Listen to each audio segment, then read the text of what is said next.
This is a CBC original podcast. Discover what millions around the world already have. Audible has Canada's largest library of audiobooks, including exclusive content curated by and for Canadians. Experience books in a whole new way, where stories are brought to life by powerful performances from renowned actors and narrators. With the free Audible app, you can listen anytime, anywhere, whether you're at home, in the car, or out on a jog. The first 30 days of the Audible membership are free, including a free book. Go to www.audible.ca/CBC to learn more. Players. Players. Player's own. Player's own. Player's own voice. Player's own voice. It's Player's Own Voice, a podcast from CBC Sports.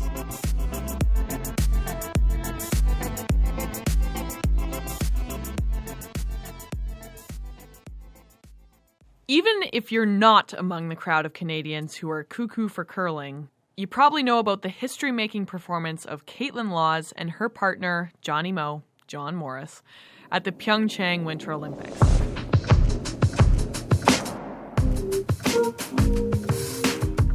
The two of them brought home gold in the very first appearance of Olympic mixed doubles.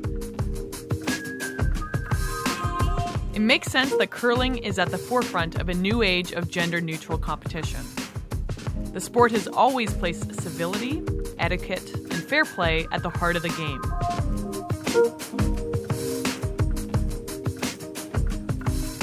My name is Anastasia Bucsis. I'm a two-time Olympic speed skater, and today I'm curling up with Kaitlyn Lawes.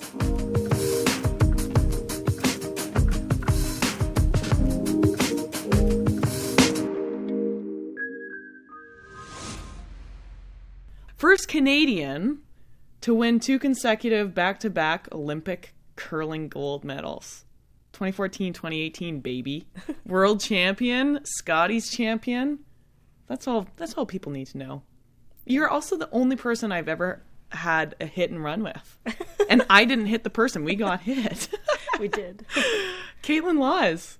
What are you doing, buddy? Hey. How are you doing? I'm great. Thanks for having me. Did I just stumble across a lovely random fact and find out that your first name is really Leslie? Hey, how did you know that? Wikipedia. I was like, what is going on? Why doesn't anyone call you that? I can't believe that they have it on there. Leslie Kaitlyn. Got a new middle name too. Oh, God. How are you doing? I am well, thank you. How are you? I'm good. How's training going? It's good. We're back in the season. We started last week in Saskatoon, and now we're off to our first Grand Slam in Chatham, Ontario. So we're busy, but it's fun. You go to the curlers have the absolute craziest schedule. Just to every little town in all of North America and the world. We get to hit up all the hot spots and some really great, amazing rural communities. That's for sure. How much time did you take off of training after Korea? As much as I possibly could. What's that, 4 weeks? No, honestly, I took the whole summer off. I needed to. I had hernia surgery in May. Mm-hmm. I scheduled that as soon as the season was done.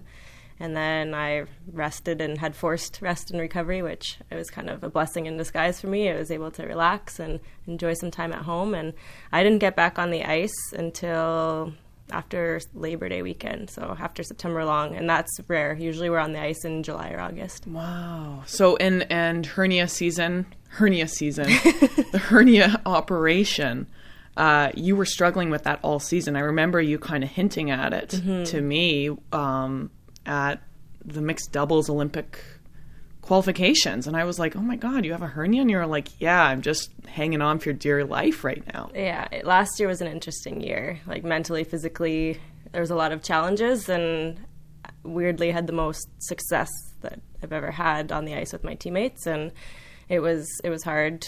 I didn't want to make a story out of it, so I didn't tell anyone in the media except yourself, I guess. Well, I put a lot of trust in you. I'm glad you trust me. Yeah, a lot of trust in you. But yeah, it wasn't something that the public needed to know about, and now it's fine. I'm happy to share my story and share my story, show the scar. Exactly. Well, maybe not show the scar. That's one that's going to be kept pretty private.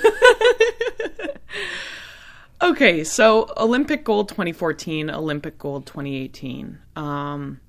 Curling has just curling is sneaky popular. You are the first Canadian ever to win back-to-back golds. First and foremost, is that not insane? It is. It doesn't make sense when you say that. Like, I don't think of that being like my resume or anything that I've accomplished, but it is, and it's surreal. Do you get recognized all the time? Like, we just had breakfast at a continental breakfast. No one came up and asked for your autograph. No. But... Toronto, I get a little bit lost in the big city, but we're pretty lucky in Winnipeg that they get behind their athletes and they recognize us. I mean, go to the grocery store, go out wherever. There's definitely a few curling fans out there. Have you had to buy any of your own beer since 2018? Or, like, is everyone like, hey, I got this one, Leslie? Oh, I'm so sad that you figured that out. Yes, I definitely have bought my own drink since. Okay, well, darn. I'm just waiting. I guess I'm not coming out with you. Yeah. I got no money. I need to have someone buy my drinks. I got you. Obviously, you guys killed it. You and Johnny Moe. Entire country got behind you. Mixed doubles. You know, it is the first time we've seen this event at the Olympics. It's got this really cool gender equity, man, woman, sweeping, lots of action, crazy fast. Stay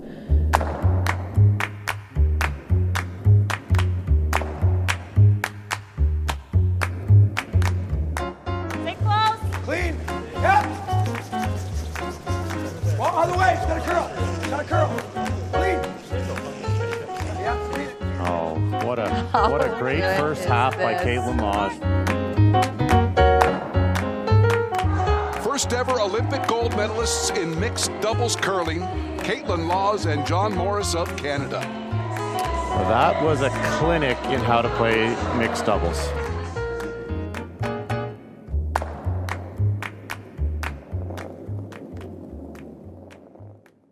How has the country reacted?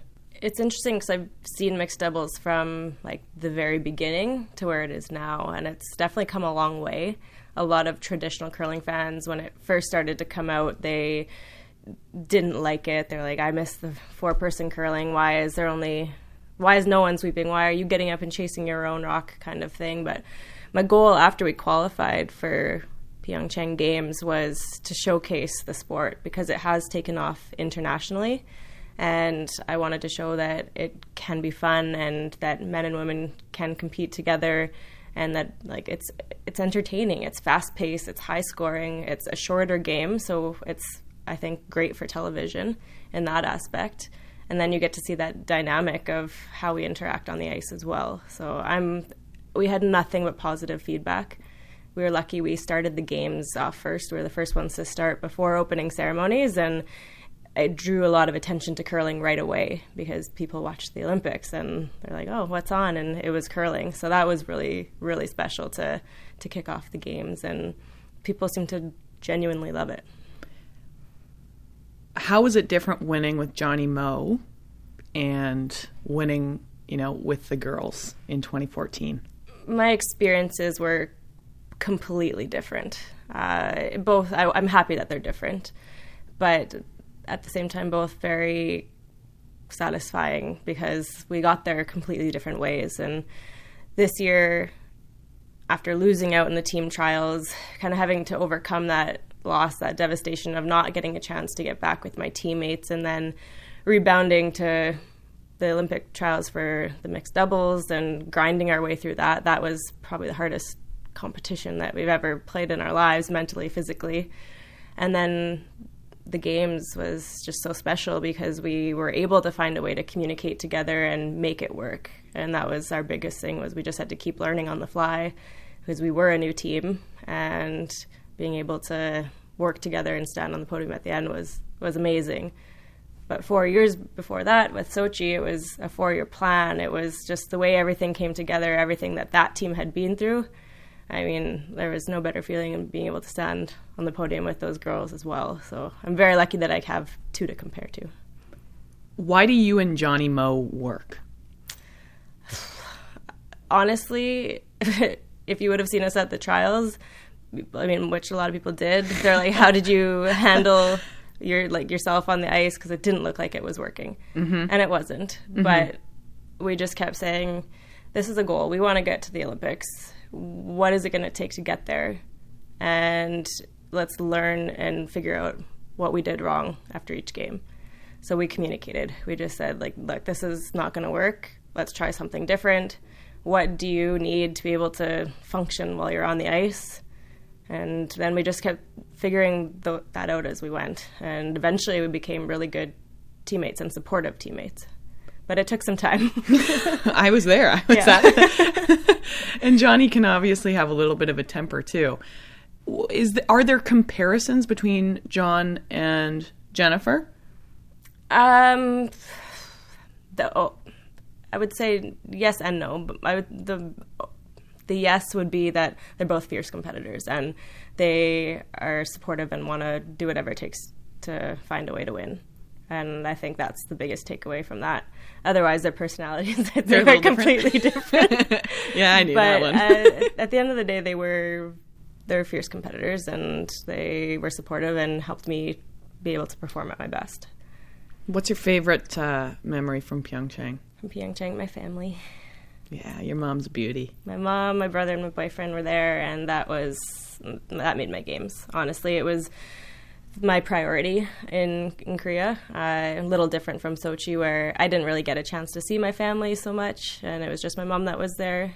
This time, since it was just me, smaller team, like a little different feeling with the mixed doubles environment. So I just wanted to experience it as much as I could with them, and that was so special. And I've never seen my mom be the way that she was. Like, she was just so proud and having fun, and she's famous, but she gets recognized more in Winnipeg than I do. Oh yeah, I mean, like, her reaction, like, her it's just whistle or waving the flag, like, oh yeah, she'll get recognized. Pure in the story. Canadiana. Yeah, it was fun to watch. Did you connect with your teammates as much? Like, I mean, and when I say teammates, the rest of Team Canada as much in PyeongChang? Probably not as much as Sochi. I stayed in the village the whole time. We competed almost the whole time in Sochi and really took in the Olympics, where we were fans. We got to watch as many sports as we could and really wanted to meet as many people as possible. This time, because we were so early on in the event, I left. I didn't stay in the village, and I went to Norway with Steph, and that was important to me at this point in my life. So I wouldn't say I connected as much with the athletes, but what was nice is a lot of our Sochi teammates were there. So they knew what I needed to do for myself, and they were supportive of that. And when you say Steph, you're, of course, talking about your boyfriend. Yeah, he's amazing. Was it difficult to be in Korea and to watch, the boys struggle and the girls struggle on the traditional side? I feel for them. I know that both men's and women's teams, they're fierce competitors, and they wanted nothing more to be able to stand on top of that podium, and I believe that they deserve that as well. Like, they work so hard, and they're very talented, and they earn the right to be there. It was hard to see them struggle, but at the end of the day, that's the Olympics. It's another beast, and it can be challenging, that's for sure.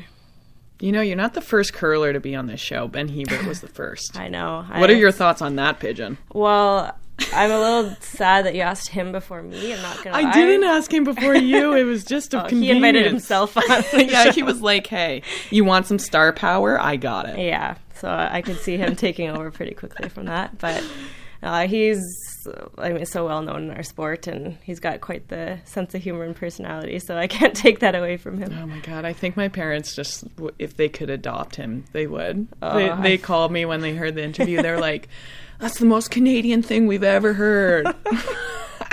They don't know the truth about Ben. They do, and they love him even more. Yeah, that's true. Jill Officer. Yes. Taking a step back from the game, ultimate beauty. Mm-hmm. Like, I don't think I've ever met anyone on the entire Canadian Olympic team that doesn't just absolutely gravitate towards her and love her. What does she bring to a team that's so magical? She was a huge part of, I mean, her and Jen curled together for over 20 years. And that says a lot about a person, I think. I mean, you don't see that in many sports, let alone curling. So she's always been someone that's hardworking, kind, and supportive, and just always wants to find a way to get better on and off the ice. And she wears her emotions on her sleeve, so you always know what she's feeling or thinking, and she's very brave for sharing that with everyone. And yeah, I mean, I had 8 great years with her, and it was really nice to see her kind of take a step back on her own terms and just say, hey, this is what I need. And so it was obviously hard to let that go, but at the same time, like, we're so happy for her, and we're excited for her next chapter and our next chapter as well. And the next chapter for Team J. Jones. I like it. J. Jones Curl. Yeah. I just call people by their Twitter handles now. Jocelyn Peterman. Yeah. Let's go there. You just have the biggest beaming smile whenever you say her name. So we're so excited about the potential of this new team, and it's just that it's a new team, new dynamic, and Jocelyn's was the top of our list when we were thinking of people that we wanted to fill that second spot, and we're so excited that she said yes. She's moved in with me in Winnipeg, and so I have a new roomie, which is fun. Is she a good cook? Yeah. Oh, God. Maybe I should move in there, too, There's lots of space, tons of room. But it's nice. She's excited, she's hardworking, and just brings a new energy and different perspective to our team that I think at the end of the day it's really good for us. So we're so happy, and we're very excited to get things going.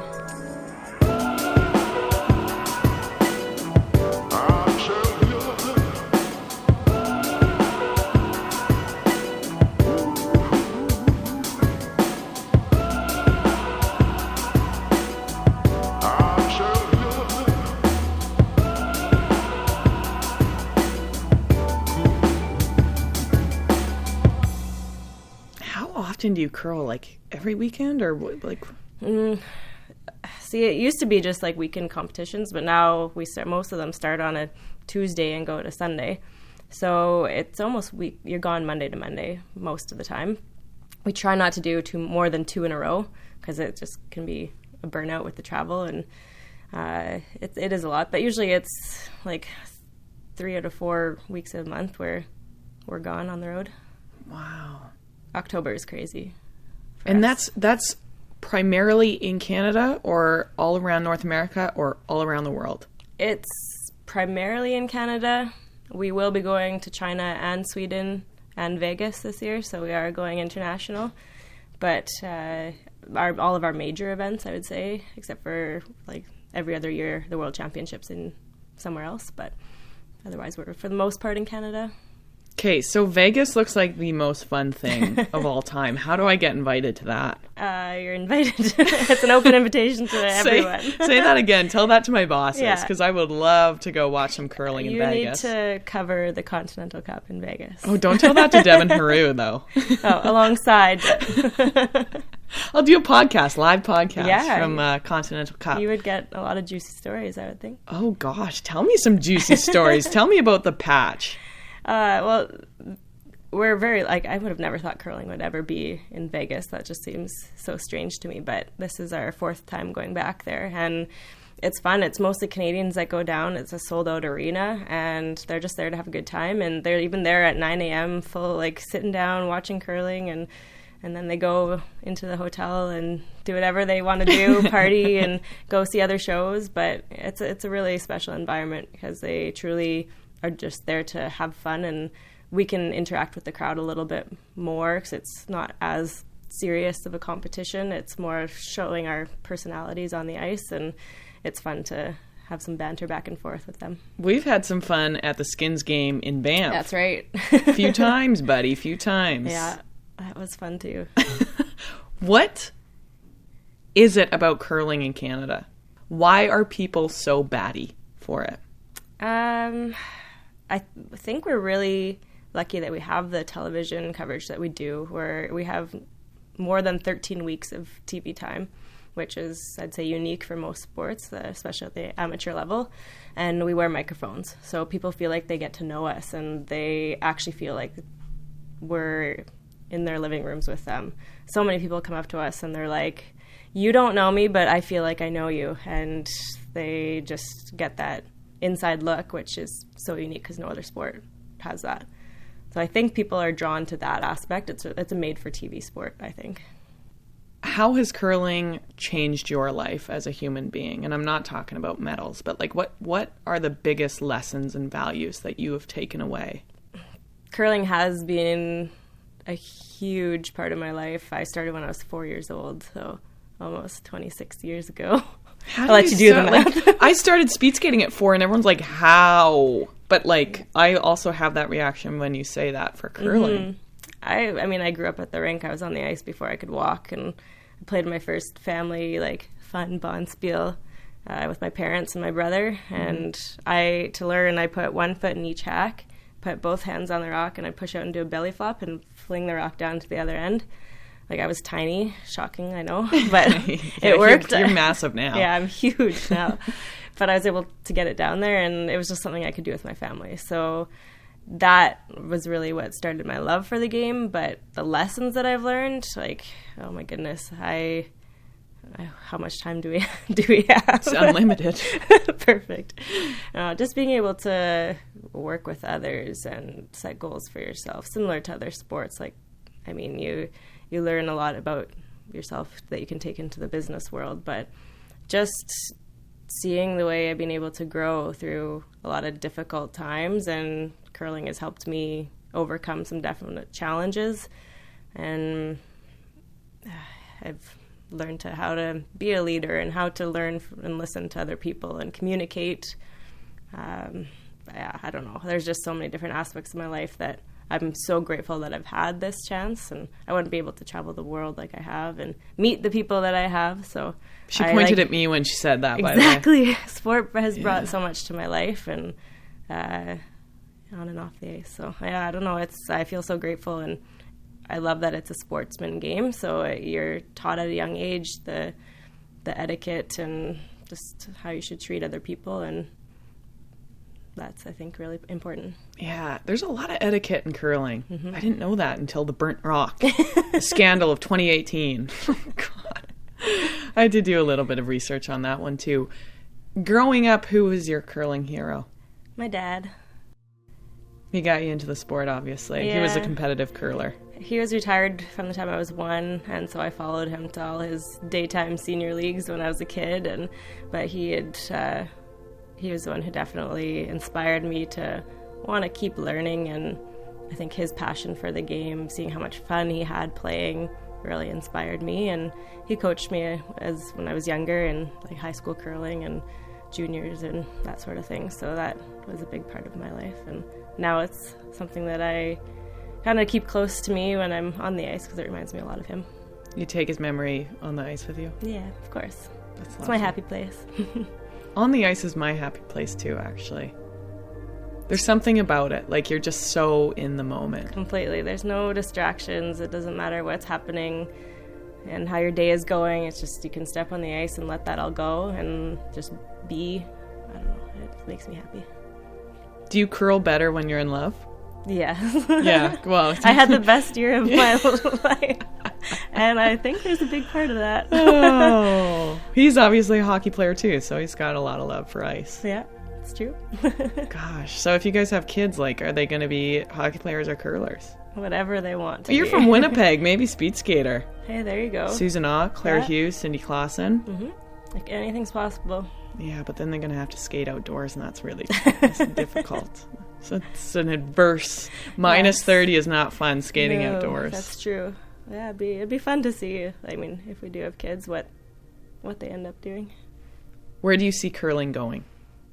I don't know. I hope that with the Olympic Games that we see the growth that it seems to be trending right now, especially internationally. Mixed doubles is so popular in a lot of the new curling countries, and because it's easier to find 2 people than 4 dedicated people to the sport. And it'll be interesting to see what happens over the next few quadrennials, even with the Canadian teams. Who's going to keep playing? Who's going to retire? Is there going to be some new up-and-comers that kind of take the stage away? And I don't know. I think it's in a good place right now, but we need, I think, a few more athletes to continue to dedicate their time to it. If I were to start, like, tomorrow, do you think I could make 2022? If you had me as your coach, that would be the only way. Maybe that's a good reality show. Actually, Mike Harris was like, maybe we should start playing like mixed doubles. So I think we're gonna train up and we're gonna do some club championship in March, and I'll reassess after that. Perfect. But if you need some tips, I have some teaching experience. So. Okay. Yeah, no, I wouldn't mind that. Gosh, and that's how I'll get to Winnipeg. Perfect. Thank you so much for taking the time and sitting down on a hotel bed. Like, this is just a theory. Like, this is not a theory. This is just a theme in all of these podcasts now. And this is our life. We live in hotels, so yeah. Welcome to my world. That's all. Like, when people are like, "Ooh, how sexy is being an athlete?" It's like, well, we're in a Hilton right now, so somewhat sexy, but like, all we do is travel around and live in hotels. Yeah, we nap a lot. We're like cats a little bit. Sometimes, like just like a little house cat. Always concerned about gaining weight too. God. Oh my God. I have a cat in Calgary, Fran. Yeah. Of course, Kaitlyn has met. I don't know if you're a cat person. I'm an animal person. Okay, that's a very diplomatic way to say, yeah, Fran's like, come see, come saw. Anyways, he's gained so much weight. Oh, good for Fran. Oh my gosh, he is a heavyweight. Like, he's going to be one of the biggest cats I've ever seen in my life. Oh, what are you feeding him?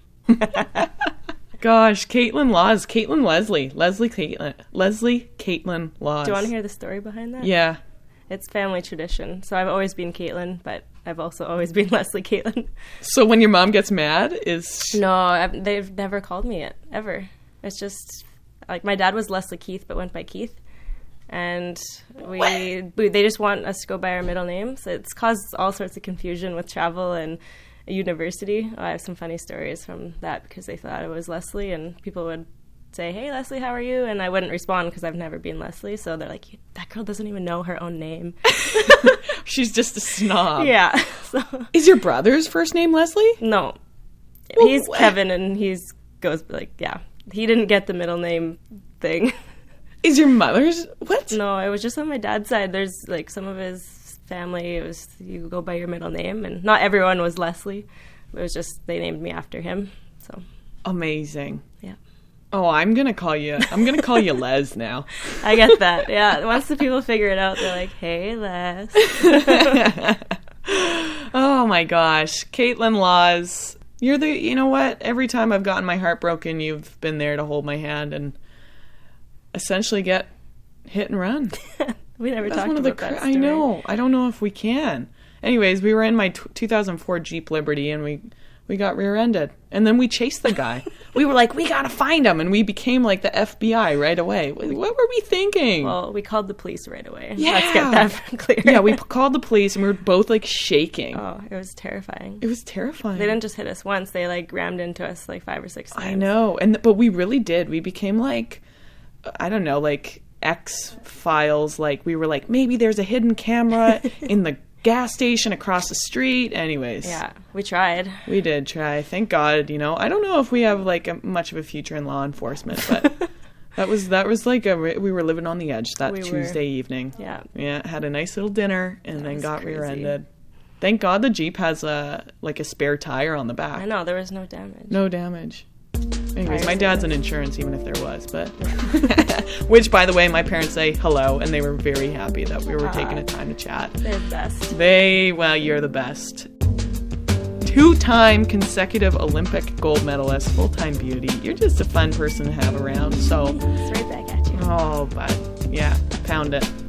Thank God for the Olympics. Thank God for sport. That was Player's Own Voice. I am Anastasia Bucsis. Thanks, buddy. Leslie Kaitlyn Lawes. She's the third for Team Jennifer Jones, and she's John Morris's better half. Not in love, just on the ice. Thank you. Peace. I recorded that conversation with Kaitlyn Lawes in her hotel room by the airport in Toronto.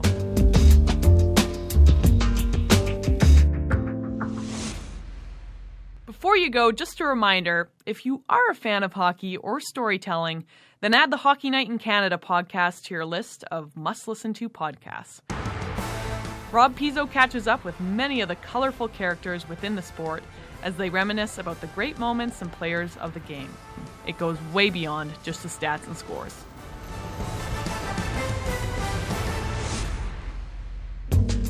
Players Own Voice podcast is a CBC Sports production.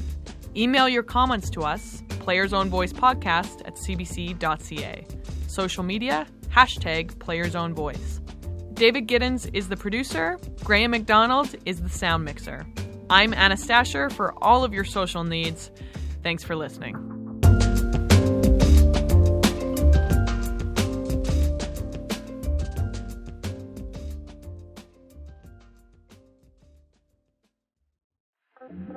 Love CBC podcasts? Help us make them better. Take our CBC Podcast listener survey now at cbc.ca.